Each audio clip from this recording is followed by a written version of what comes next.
Je suis Karl-Edouard Keita, artiste ivoirien résident entre New York et Abidjan. Je suis là aujourd'hui pour vous présenter ma première exposition solo en Côte d'Ivoire intitulée Goumbé. La Goumbé est d'abord une danse, mais le Goumbé est une fraternité, un groupe social et d'entraide qui était beaucoup présent dans la Côte d'Ivoire des années 60. Mais la plus ancienne trace que j'ai trouvée pendant mes recherches date de 1933 environ. Donc pour cette exposition-là, j'ai décidé de me concentrer sur ce mouvement méconnu là aussi. Et cette période post-indépendante de la Côte d'Ivoire où il y avait, on va dire, beaucoup d'optimisme et aussi on était dans cette période peu hybride où on ne savait pas si malgré notre indépendance on devait regarder vers l'Occident ou si on devait continuer avec nos traditions.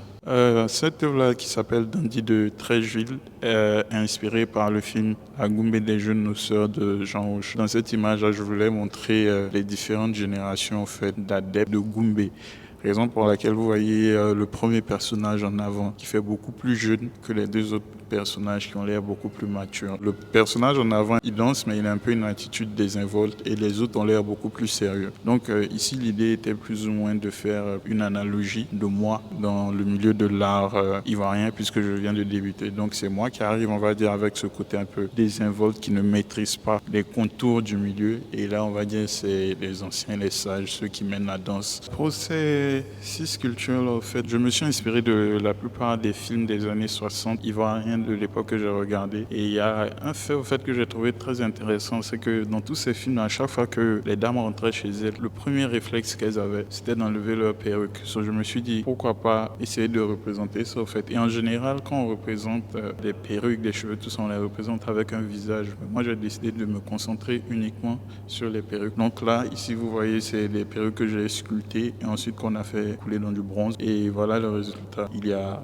3 perruques africaines avec des coiffures africaines sur celle-là, celle-là et celle-là. Et les 3 autres qui sont là-bas sont des perruques, on va dire, occidentales. Je vais plus ou moins les mettre en conversation pour montrer à quel point c'était important pour les femmes à cette époque-là d'avoir la bonne coiffure. En fait. Ici, ce que je voulais représenter ici, c'est mes archives personnelles. Donc, on peut retrouver notamment ici les livres qui m'ont inspiré parce que, comme je vous ai dit, l'Expo est inspiré par les années 60. J'ai décidé de faire énormément de recherches pour vraiment rester dans cette période-là. Donc, ici, ce qu'on retrouve, c'est notamment toutes les photos des années 60 de mon grand-père que j'ai retrouvées dans ses archives. Aussi des livres qui m'ont inspiré notamment ceux de Soli Sanré, même s'il n'est pas ivoirien, son imaginaire de l'époque matchait avec l'imaginaire ivoirien de l'époque. Il y a aussi un livre avec M. Timothée Bassoria à l'intérieur et plein d'autres livres voilà, qui m'ont inspiré dans le cadre de cette exposition.